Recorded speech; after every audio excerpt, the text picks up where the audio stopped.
Merci beaucoup, Sir Richard Joly, d'avoir été avec nous quelques minutes. C'est peut-être maintenant le sujet le plus chaud de la soirée, dans plusieurs sens du terme, évidemment. Il a fait la une de l'actualité avant la crise Covid. Et eh bien, la crise Covid n'a pas eu raison de cette problématique, de cette grande thématique. On parle bien sûr de la grande question de l'avenir de la planète. Il y a eu les manifestations, les grèves du climat dans la rue, et puis ensuite la prise de conscience politique, on peut le dire, avec la rédaction d'une loi CO2. Eh bien, cette loi, malheureusement pour les intervenants qui sont avec nous ce soir, a été refusée par le peuple il y a 2 semaines. Alors on va en débattre, on va débattre des enjeux autour de l'avenir de la planète, du réchauffement climatique, quelles sont les actions concrètes, comment mobiliser finalement la société civile autour de ces questions, celle-là même qui, on peut dire, a fait capoter entre guillemets cette loi CO2. On a 3 regards, 3 générations, 3 personnalités de choix pour parler de ce thème. Océane Dayer, bonsoir. Bonsoir. Vous êtes jeune, vous avez fondé le mouvement Jeunes Suisses pour le climat. Votre action est également reconnue dans les médias puisque vous êtes souvent invité et vous êtes maintenant dans le très select club du Forum des 100 de l'hebdo. Enfin, c'est plus l'hebdo, c'est le temps maintenant parce que l'hebdo a passé l'arme à gauche. Mais 100 personnalités les plus influentes de Suisse romande. Chaque année, vous êtes dans ce club et vous êtes également collaboratrice au sein du VVF Suisse. Donc en fait, c'est une vie entièrement dédiée à la cause, à la lutte, c'est ça ? Oui, c'est vrai, je ne l'ai jamais vraiment vu comme ça, mais effectivement, la protection de l'environnement est clairement le fil rouge de mes activités, qu'elles soient professionnelles ou sur un plan plus bénévole. Ouais, effectivement. Le fil vert, presque, on pourrait parler de fil vert. On peut parler de fil vert. Ouais. Pourquoi tout devrait être rouge. Bonsoir Alain Frey.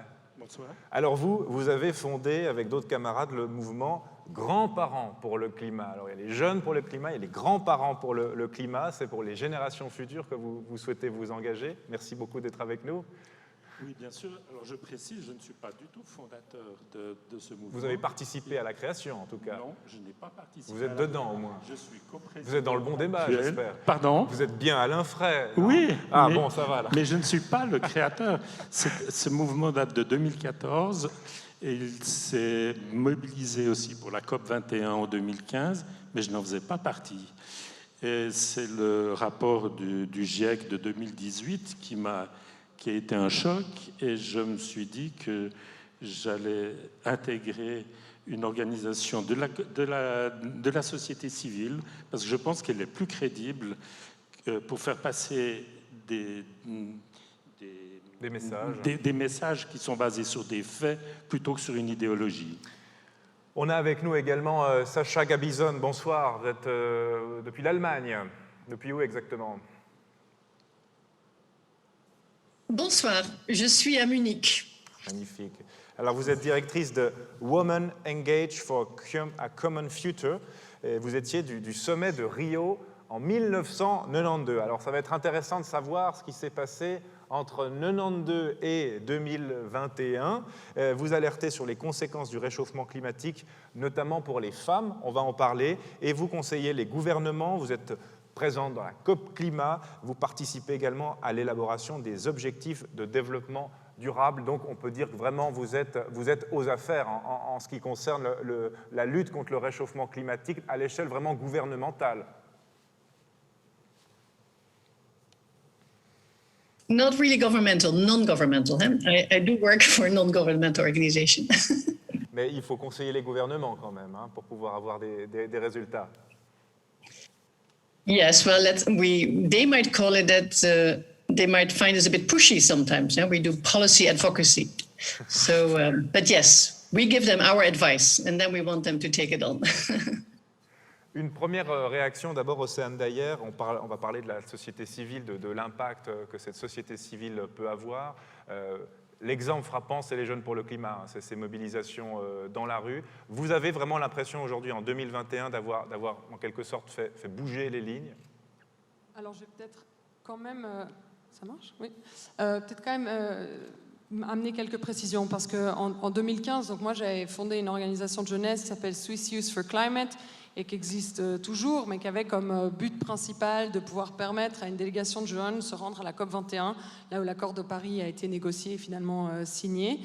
Et c'est une organisation qui, aujourd'hui, avec le temps, évidemment, a des liens aussi avec Friday for Future, donc les grévistes du climat, mais ce n'est pas la même organisation. Donc moi, je suis vraiment clairement trop vieille pour avoir fondé les grévistes du climat.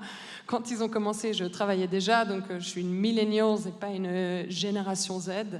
Alors voilà, juste simplement pour clarifier, donc je ne me permettrai certainement pas de parler au nom du mouvement La Grève pour le climat ici aujourd'hui. Maintenant, c'est sûr que il y a eu, je pense que la comparaison est intéressante parce que quand on a commencé en 2015, moi j'ai fait des études en ingénierie de l'environnement et j'ai participé à un projet du ministère des Affaires étrangères suisse en lien avec une organisation de jeunesse en Suisse qui permet à 3 jeunes de participer en fait à des négociations internationales.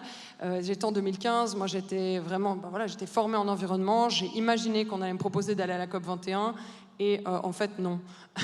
Donc c'est comme ça un peu qu'a commencé notre engagement en se disant tant pis s'ils veulent pas de jeunes directement officiellement impliqués dans la délégation, on va y aller du côté société civile, on va rencontrer la société civile du monde et mener les choses. Et c'est vrai qu'à ce moment-là on était un petit peu des ovnis, il n'y avait pas de groupe de jeunesse pour le climat en Suisse, ça intéressait pas forcément beaucoup et de ce point de vue-là, on peut dire qu'évidemment il y a une trajectoire exponentielle de la prise de conscience, de la mobilisation, dans en tout cas une partie de la jeunesse.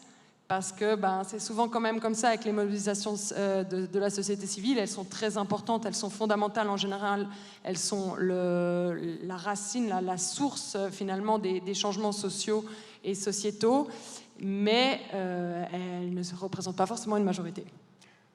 Cela dit, le mouvement que vous avez créé en 2015, aujourd'hui, 6 ans, 7 ans après, eh bien voilà, il y a quand même, c'est la une de l'actualité, disons. Et ça, peut-être pas toutes les personnes engagées dans des causes, quelles qu'elles soient, ont, entre guillemets, ce privilège de voir leur travail récompensé par une médiatisation aussi grande.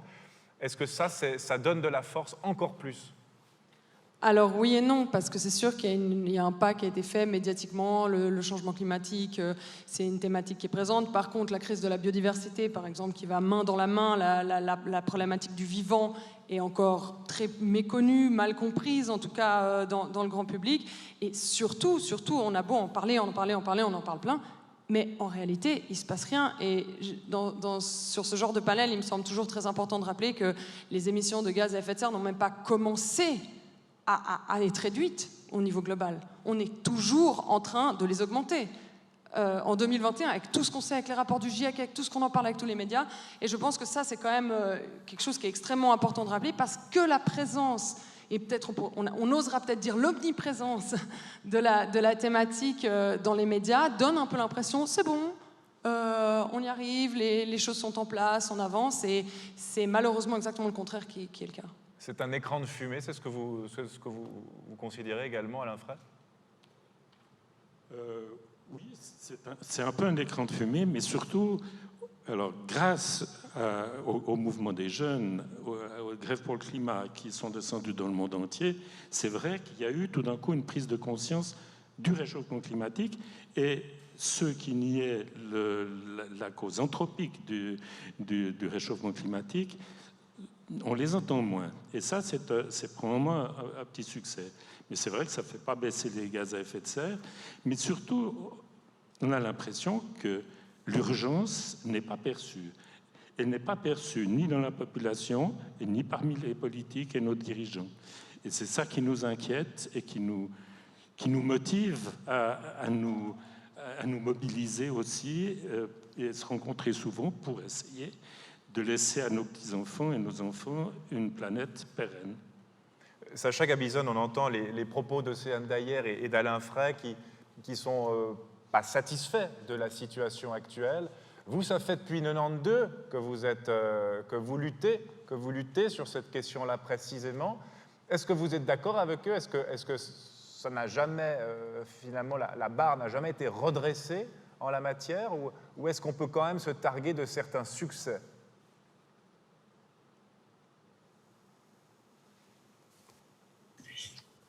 Thank you, Jeremy, for your question. In the Zoom, I'm hearing everything in English, so I'm going to speak English after all, and I want to respond to your question. I think indeed we have worked since, since Rio de Janeiro, really, when at the Earth Summit, the Convention for Addressing Climate Change was one of the outcomes of the Earth Summit, as well as the Convention for Biodiversity Protection.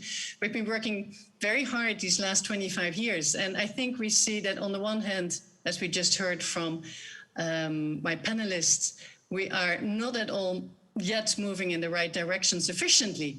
But still, we have to say that many things have changed. 25 years ago, climate change was a non-topic, it was not part of mainstream decision-making. Now it is at the core of what is happening in our political decisions. Thanks to the amazing work done by activists and scientists, and thanks to the multilateral system, which has allowed us to come with the Paris Agreement and has allowed us to really make decisions based on science. And we see indeed that we see many good things. We are working as an organization not only to influence the UN process, where we are, of course, part of the civil society constituencies in the climate change negotiations. So we have a direct link and a space in this system, which we have gotten from Rio de Janeiro, when the major groups and stakeholders were and civil society were accepted as an important part of creating a sustainable world and addressing climate change. But we also have a lot of work locally in communities. So my organization, for example, supports every year an annual award to highlight what we call the gender just climate solutions. And we are seeing amazing work being done in indigenous communities, in forest communities, in the Congo Basin or in the Amazon Basin, and the solutions are there. And we see that, for example, how to make sure that we protect the forest from bushfires in Cameroon, and how important the women are to help stop these bushfires. And we know that at the same time, we need to address the social and the gender dimension, because often the women in the communities have still very little rights, are not invited to decision-making about forestry decisions. If, for example, the Ministry of Environment, calls a meeting to discuss the management plan for the forest with the village, it would normally be just the men of the village, whereas the women would be much more often in the forest, because they were the ones, or they are the ones finding the medicinal plants, fetching the water, because the forests are very important water capture areas. So that's where you find the water. And also more and more the women are involved in beekeeping and other activities which bring income from a sustainable use of the forest.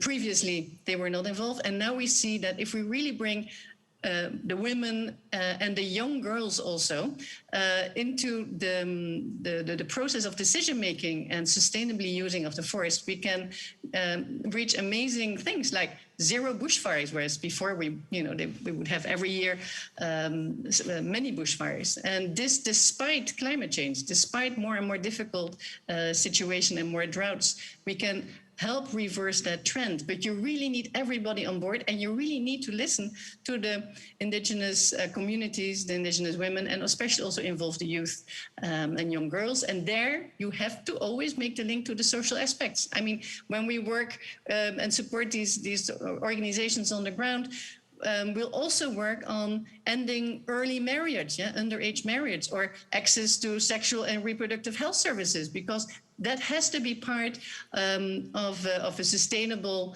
solution to their local climate change challenges. I can tell you many more examples, but I just want to say that we do see amazing things happening on the ground in the communities. We have also a framework at the global level. What we now need is to stop the really negative influence of investors.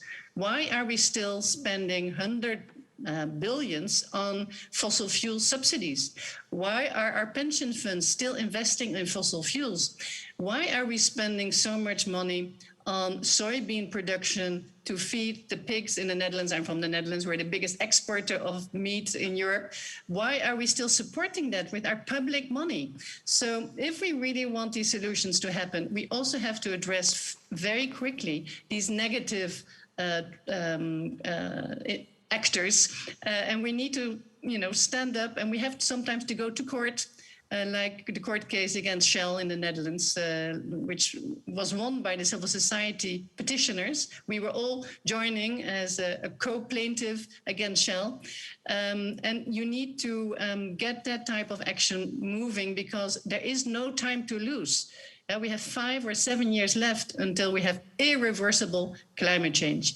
So, I'll give the floor back to you. I'm speaking a bit long, maybe. Merci beaucoup pour ce témoignage, Sacha. J'aimerais qu'on revienne aussi à la prise de conscience au niveau gouvernemental, parce que la société civile a été très active ces dernières années. On entendait, Alain Frey, votre souhait de ne pas vous engager dans un parti politique. Océane Dayer aussi, pour vous, ça ne se passe plus dans les partis politiques, c'est sur le terrain, avec la société civile, qu'on fait avancer les choses? Non, je crois qu'on n'a pas du tout le luxe de choisir seulement une voie. C'est évident que chaque individu prend des décisions dans chaque action qu'il prend, lorsqu'il consomme, lorsqu'il achète quelque chose. Après, la problématique, c'est qu'aujourd'hui, on vit encore quand même dans un système où il est nettement plus simple et moins cher de se comporter de manière non durable et problématique pour l'environnement que de faire son contraire. Donc, c'est là où quand même la politique et les conditions cadres rentrent en compte. C'est évident, on a des incentives qui sont tellement négatives et qui sont perverses, qui vont dans la mauvaise direction. Et c'est pas possible en tant que société d'avoir d'une part une politique qui est très laxiste, ou voire même qui encourage, Madame parlait des subventions aux énergies fossiles qui s'élèvent encore en milliards autour du monde. Eh bien, c'est pas possible d'une part d'avoir par exemple une place financière suisse qui investit massivement dans des nouveaux projets fossiles, et en même temps dire aux gens écoutez, ça serait sympa quand même moins de prendre votre voiture. Il faut au moins prendre sa voiture, c'est sûr, mais on ne peut pas le faire de manière incohérente face aux conditions cadres et aussi face aux acteurs économiques. C'est pour ça que je pense qu'il faut la rue, la politique, l'économie, la justice, parce qu'il y a des lois, je prends peut-être un autre exemple, mais qui est tout à fait en lien aussi avec l'environnement. On a une loi en Suisse sur la protection de l'environnement qui est constamment non respectée, par exemple dans le cadre de l'agriculture, et pourtant on a quand même toujours des milliards de subventions qui partent dans une agriculture qui est problématique et qui empêche les objectifs environnementaux d'être acquis. Donc on est dans une incohérence politique qui est très grande, et il faut vraiment avoir le courage de regarder cette incohérence politique, et c'est là où les objectifs de développement durable sont particulièrement intéressants, parce qu'ils ont vraiment une approche holistique qui permet de mettre le doigt sur là où il y a des conflits. Et puis maintenant, il faut avoir un peu le courage de regarder ces conflits, de les prendre au corps. Et là, la politique a effectivement un rôle très important à jouer. Absolument. Alain Frey. Elle a un rôle à jouer. Malheureusement, il y a une grande inertie. On ne peut pas se contenter de la rue, on ne peut pas se contenter d'actions de la société civile. Il faut un relais politique. Alors c'est pourquoi, entre autres, avec les grands-parents pour le climat, mais avec d'autres associations, on a pris position lors des élections à différents niveaux, cantonales, communales, fédérales l'année passée. Mais il y a eu une vague d'élus qui vont dans le sens de nos préoccupations, mais malheureusement, ils restent minoritaires. Et ce jeu de combat politique stérile, c'est comme deux équipes de foot qui jouent ensemble, finalement. On va dans le même sens, on a des buts, il faut mettre le ballon dans le but. Et le but, maintenant, c'est de sortir de ce réchauffement, de cette dynamique qui nous mène à notre perte. Le dernier rapport du GIEC qui a fuité la semaine passée dans la presse nous indique que nous n'avons plus que 5 à 7 ans pour prendre les bonnes mesures avant les dégâts irréversibles. Et ce sera beaucoup de souffrance. Et ça, au CNDR, paradoxalement, on a l'impression que le message ne passe pas auprès de la population. Alain Frey dit, voilà, on a lancé un appel au vote, des personnalités ont été élues, on a parlé de vagues vertes, par exemple, il y a des verts de gauche, il y a des verts de droite, ce n'est pas quelque chose qui appartient qu'à un seul parti politique, il faut aussi le souligner. Heureusement. Pourtant, voilà, Alain Frey dit, il demeure minoritaire au Parlement. Qu'est-ce qui ne passe pas auprès de la population? Parce que c'est la population qui vote. Bon, je pense qu'on fait face avec la question du changement climatique et de la crise de la biodiversité à un grand défi qui est celui en fait de la perspective, celle de la perspective dans le temps.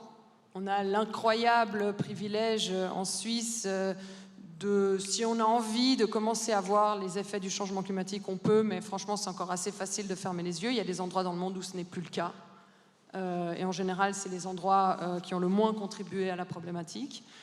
Donc il y a une perspective de temps avec vraiment un décalage entre voilà, les difficultés, les challenges du quotidien et vraiment celle de conserver ce qu'on pourrait appeler une bonne vie sur Terre et qu'on est en train de mettre en jeu avec notre activité. Ça, c'est le premier défi de relation. Et le deuxième défi, c'est celui des coûts. Parce qu'on l'a vu lors de la dernière campagne sur cette loi CO2 qui a été rejetée en Suisse, on la voit à chaque fois qu'on parle de la problématique environnementale. On sort l'épouvantail des coûts. Alors vous n'allez pas payer 3 centimes de plus sur votre essence, vous allez payer de ça et ci et ça. Et on commence à faire des calculs d'épicier et c'est fait de manière très ciblée, très claire par les lobbies pétroliers, par les lobbies qui ont beaucoup à perdre à ce que la société mène la transformation nécessaire, qui ont vraiment beaucoup à perdre. Mais donc, ils réveillent cette petite peur avec des calculs d'épicier, alors que finalement, ce que je crois notre côté n'a pas réussi à expliquer, c'est que ne rien faire est tellement, tellement, tellement, tellement plus cher. Et je crois que ça, c'est quelque chose qu'on n'a pas encore réussi à amener dans ce débat de compte d'épicier, finalement. Voilà. Concrètement, on voit quand même que plusieurs villes présentent leur plan climat, et ça a l'avantage d'être des mesures très locales. Hein. Après, il faut que ça essaime, il faut que le monde entier y participe, mais on a vu Genève, Lausanne, d'autres, hein, les métropoles, en tout cas ici en Suisse romande. Ces plans climat, qui sont quand même relativement ambitieux, est-ce que pour vous, ces plans climat sont un sparadrap sur une plaie béante?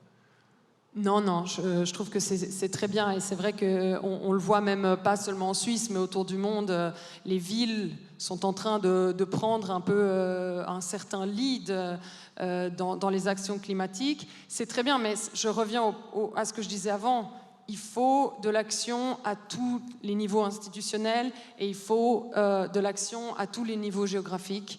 Et donc c'est très très bien les villes. Mais ça ne suffira pas parce que si on prend par exemple quand même la mobilité, en Suisse une grande partie de la mobilité est quand même gérée au niveau national. Donc voilà, il faut aller à tous les niveaux et agir comme on peut, mais dans l'urgence, toutes les actions sont bien. Et je me souviens que je participais à l'ONU, à la bibliothèque de l'ONU il y a quelques années à une discussion sur le changement climatique et qu'une personne qui travaille justement pour le GIEC disait chaque seconde compte, chaque degré, chaque centième de degré compte.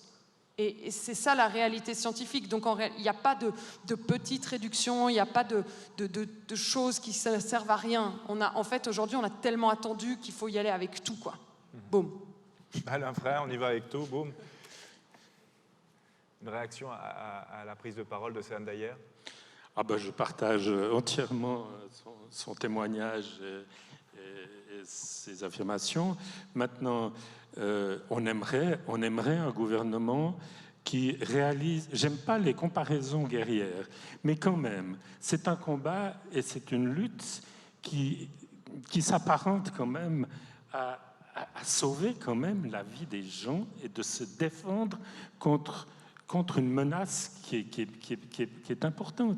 Et donc, on aimerait que notre gouvernement s'adresse solennellement à la population pour annoncer qu'il y a une urgence climatique et qu'il faut prendre le couteau par le manche.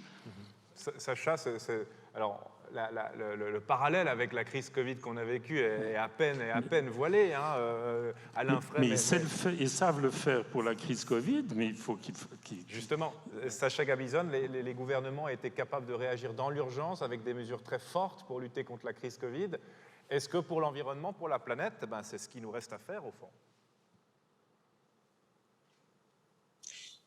Yeah, many people have already mentioned that parallel, that of course, indeed, if we can do it for COVID, we must also be able to do it to save humanity. We know that we have indeed to address several crises at the same time. We have to address the COVID crisis, which might also have come out of the bad management of our biodiversity. We have to address the climate crisis with great speed, but we also have to address the biodiversity crisis, which might have been at the beginning of the COVID crisis. And unfortunately, what we see is that sometimes we have climate investments to green projects, which are supposed to support climate action, which at the same time are not good for biodiversity. And that's why I think it's so important that we always look at making sure that our investments for climate change are really sustainable and that they are aligned with the Sustainable Development Goals. So the Sustainable Development Goals really give us the framework to make sure that our climate action does not, on the one hand, destroy part of the forest or so which we depend on. For example, we see investments in carbon capture in the form of mono-tree plantations, and we see wrong incentives being given. Instead of really protecting the communities who live in the primary forest, we see investment projects which are maybe really harmful to biodiversity. And so we really need to make sure that climate and environmental protection go hand in hand. And we know that we need to look also beyond just fossil fuel use. It's not only about changing our mobility and our heating systems, it's also about our consumption and production.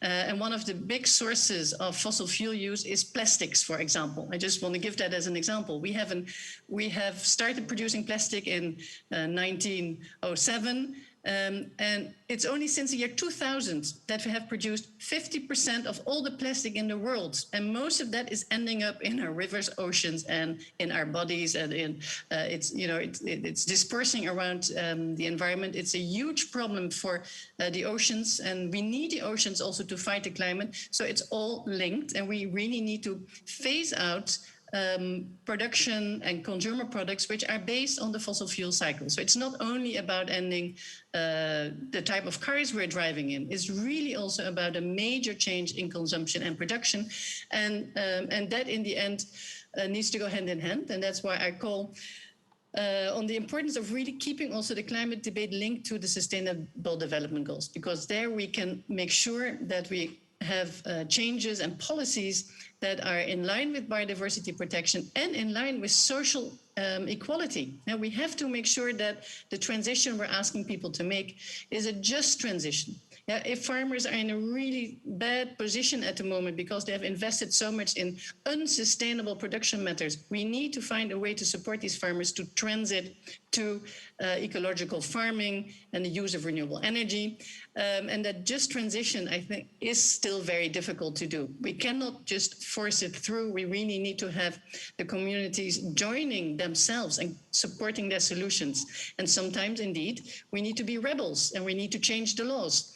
My friends who are working on renewable energy, for example, in the beginning, they were not able to reuse their own produced renewable energy in their homes because it would be against the law and against the tariff agreements. You need to change the tariff laws. You need to change the laws. And to do that, you often need rebels to start rebelling against the laws, which are not in favor of this really huge transition we need to achieve climate protection to support the planet and our survival on that planet. Merci beaucoup, Sacha Gabidon. J'ai envie de juste donner le mot de la fin à Océane Dayer. Mobilisation de la société civile, qu'est-ce qu'il nous reste à faire? Au fond, on a parlé des gouvernements, des politiques, ce qui faisait mal. Nous, qu'est-ce qu'on peut faire maintenant à notre échelle? S'engager, sortir dans la rue? Alors oui, on vit tous dans des communautés, on a des familles, des amis, donc je crois essayer de transmettre, finalement, essayer d'ancrer le message. Je crois qu'on fait tellement des panels comme ça où on dit tous la même chose, on dit oui. Alors, il y a 10 ans, on disait on a 15 ans, maintenant on dit on a 7 ans, voilà. Mais je ne sais pas, il faut qu'on essaye en fait de rendre ça peut-être plus émotionnel dans nos communautés, d'essayer d'ancrer ça dans une réalité. Ce ne sont pas juste des mots, c'est une responsabilité qu'on a commune, nous tous, humains de la Terre. Ça, c'est quelque chose qu'on peut faire. Et la dernière chose, et je conclurai là-dessus, c'est qu'en Suisse, on a cet immense privilège quand même d'avoir une démocratie semi-directe, et vous pouvez même faire des choses depuis votre canapé, c'est-à-dire que vous pouvez vous exprimer dans les urnes, vous pouvez élire des représentants qui prennent la crise climatique et de la biodiversité au sérieux, et vous pouvez par exemple changer de banque, ça aussi, depuis votre canapé, et mettre votre argent à vous, en tout cas, dans une banque qui a décidé de respecter les gens et la planète.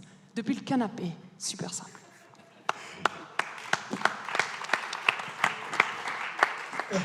Merci beaucoup. Merci Alain Frey, merci Océane Dayer et merci Sacha Gabidon en direct depuis l'Allemagne.